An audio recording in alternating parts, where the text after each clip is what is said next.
Hi, my name's Tessa. I'm an artist, and I've challenged myself to sketch or paint for 5 minutes every day for 75 days. And I am now on day 14, so I've done this for 2 weeks. And I thought I'd make a little video to talk about what I've learned so far from this process, show you some of the sketches that I've done, and also show you the process from today's sketch. So, yeah. So, there aren't really any rules apart from it is 5 minutes, including any sketching, any painting. There's no drying time. I don't mind if it is in pencil only, if it is colored pencil, graphite, watercolor, acrylics. I'm going to sketch in whatever I can, depending on where I am that day. And I know that 5 minutes and 75 days might not seem like a lot, but I haven't picked up my sketchbook, at least my watercolor sketchbook, since I think August. It is now May. So yeah, that is a really long time, and I've been really, really bad at keeping a sketchbooking habit for the last couple of years. So I thought this would be a really good challenge to kind of just ease myself back into it and also try and start to loosen up a little bit with my art because I've found myself a little bit constrained recently. If you've got any suggestions for other videos, I would love to know, whether that is tutorials, process videos, vlogs, anything else you might think is interesting about being an artist. I would like to make that video. So yeah, let me know. It goes without saying that if you enjoy this video, please consider liking, commenting, or subscribing. And if you wanted to follow me on my other socials, they are all linked down below. So yeah, let's look at some sketches. So I thought I'd start with a look at the sketches I've done so far in this challenge. And there are actually 14 already, because I did 2 on day 1. And I'll talk about the lessons that I've learned along the way.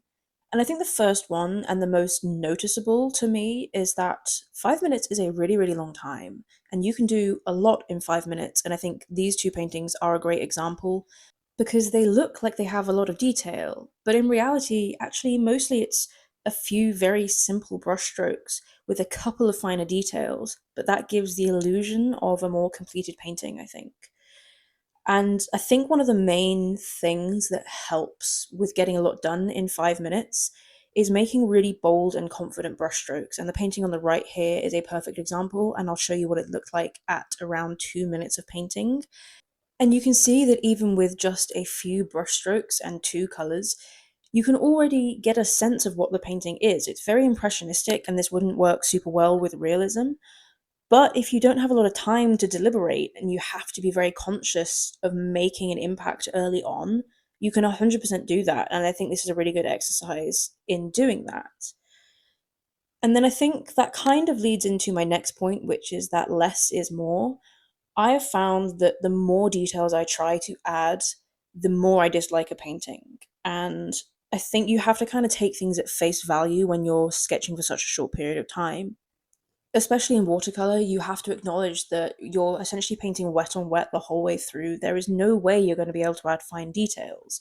And this spread is a really good example of that. I love both of these paintings, particularly the one on the left. But when you look at them, they really don't have that many fine details, particularly in the facial features, although obviously the flowers do add a kind of essence of detail. And really, it's just the shading around the eyes that gives the sense of detail and structure.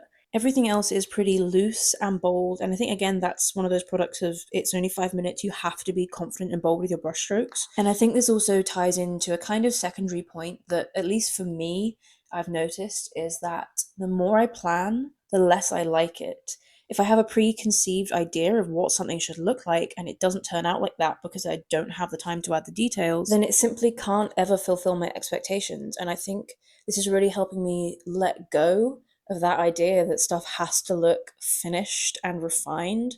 So, yeah, less is definitely more in these instances. And I think the final thing I've learnt is, I guess, problem solving, because with 5 minutes and with not having time to refine stuff, you just have to embrace whatever happens. You can't really change the outcome.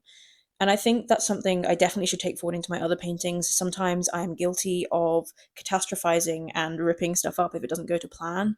But this has shown me that I can, in most cases, overcome that and, just work with it. Although, having said that, this painting on the left is a perfect example of where I did absolutely everything wrong for this 5 minute challenge. I based this sketch on one of my paintings, Through Dead Eyes, on the right, which, as you can see, has lots of details and took me way more than 5 minutes. And trying to condense that down simply didn't work. I wasn't bold enough with my brushstrokes, I tried to go in with too much detail, I didn't problem solve well, and yeah, I'm not at all happy with the outcome. I might retry it again, but yeah, I think I find it easier if I don't have a plan and I just go with the flow. Anything else, I find with such a short time constraint, kind of just ruins my creative intuition. And I do think as soon as you try and force yourself to fit into a particular box or stick to a particular plan, that it often just doesn't work very well. But maybe that is just a reflection of my painting style. And before we move on to looking at the process from today's painting, I just wanted to show you a couple of my favourites from the last few days. This one I love just for the sheer simplicity of it, the structure of the face, the two colours. I think it's just really simple and really bold, and that has worked really, really well. And then this one is by far my favourite so far. I love the colour palette, I love the pose, the composition, I love that it fits my normal sort of fantasy vibes. Of all the ones I've done so far, this is the one I will probably turn into a bigger painting. But even then, I just love the simplicity of this. It is really, really simple. And maybe that won't translate that well to a bigger painting, but I guess we will see, and maybe this sketching challenge will teach me something that will help me translate it. And this one, again, it is just the simplicity of it. The flowers are essentially just blobs on the page. The ears, the nose, the mouth are just a couple of lines. The eyes have a tiny bit more detail, but yeah, I think there's a recurring theme here is that I definitely prefer the less detail, the less is more ones. And again, a perfect example, this one really doesn't have many details at all, although I do love the little squiggle on the nose. But other than that, it is just a few carefully placed bold brushstrokes and the interplay of light and shadow that really creates a striking painting. And what is the point in learning something if you don't apply it? So, in today's sketch, I tried to apply all of the things that I think I have learned from this challenge and go with a simple portrait. I didn't try and overcomplicate it with a sketch. I did want to make sure the sketch was relatively solid so that I could maybe rely on it a little bit for structure and detail if I needed. But yeah, I went with a straight on portrait because that is, that's my thing. And apologies for the exposure changing. I couldn't fix it just because the light was changing so much and I didn't want it to be stuck on really bright or really dark. But hopefully it's not too bad.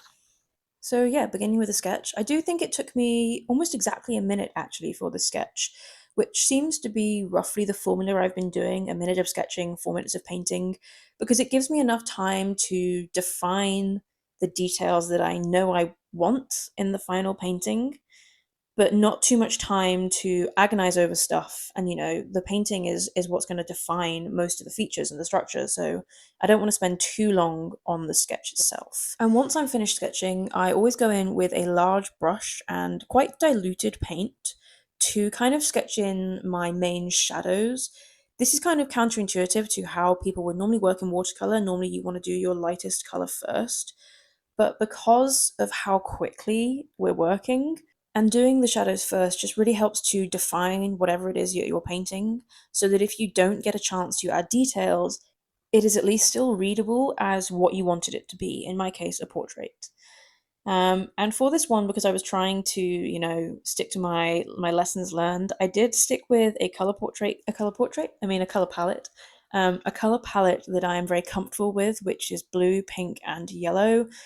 And I do think at least sticking within my comfort zone in terms of colours is helpful with this challenge because it maintains some sense of familiarity with the subject and makes it a little bit easier to, not have to think about my colour choices when I'm already trying to think about how I can finish a painting in 5 minutes. So I do think, stick to what you know. Don't try and jump around with mediums if you don't feel comfortable with them, because that's just going to compound any issues you have. It's difficult to problem solve if you don't understand the medium really, really well. Once I had done the main structure of the face, I decided to add a couple of little flower, floral, grass details like I've been doing in a lot of them because, again, it's a comfort zone for me.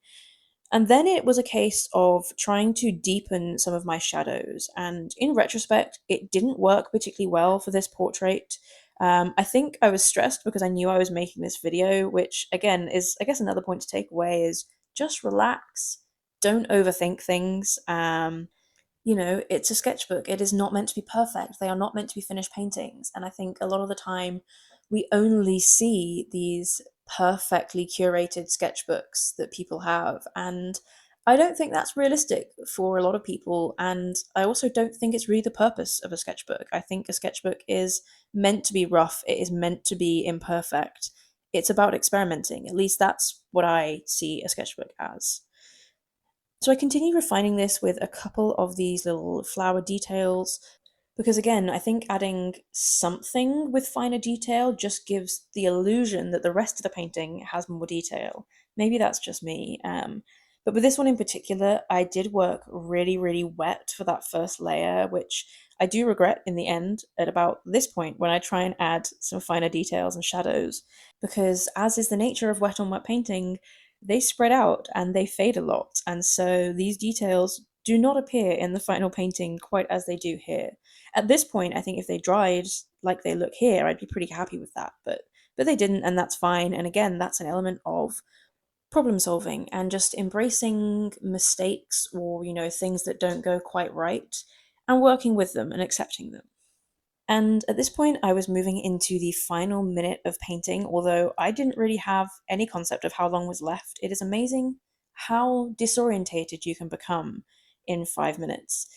But I just wanted to, add a few more shadows, deepen some of the shadows. I guess that is maybe why watercolor is quite unique in this sense. If you're doing this with gouache or acrylic or oils, you would be able to build those shadows right from the beginning. With watercolor, you are almost always going to do a degree of layering, so it's never necessarily going to turn out as dark as you might like it to. So, yeah, that was kind of what I was conscious of, and what I have been conscious of in most of these paintings in the final minute or so. And here I was just trying to blend out a couple of bits that I wasn't particularly happy with and add a final few details onto the nose and mouth as my alarm went off and the 5 minutes was up. So, yeah, that is day 14 of my 5 minute sketch a day challenge done.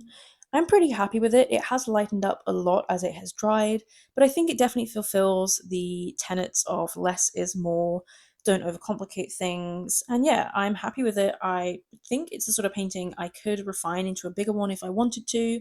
And yeah, I'd say that's a successful sketch. And that is all from me today. I really hope you enjoyed this video. I hope you found it interesting, useful. I hope you learned something. Whatever you can take away from it, if anything at all, that is great. And if you do have any particular comments, I'd love to hear them. Let me know down below. And yeah, I'm really glad that I chose to do this challenge. I'm worried that I won't be able to keep it up. There's already been a couple of days where I have sat down on the sofa in the evening thinking my day is over and then gone, oh, I need to go sketch. But yeah, it's not a bad thing. I do really enjoy them, and it's only 5 minutes, so I can just scroll for 5 minutes less, which I should probably do anyway. So yeah, I've really enjoyed this challenge so far, and I will hopefully do maybe a recap at a later point in the challenge, whether that is another midway stage or right at the end. And if you've got any suggestions of things I could try and paint, because so far I've clearly only painted portraits, then let me know as well, because yeah, I could definitely paint portraits for 75 days, but people might get bored of them. So yeah, if you enjoyed this video, please like, comment, subscribe, follow me in other places, and hopefully see you again soon.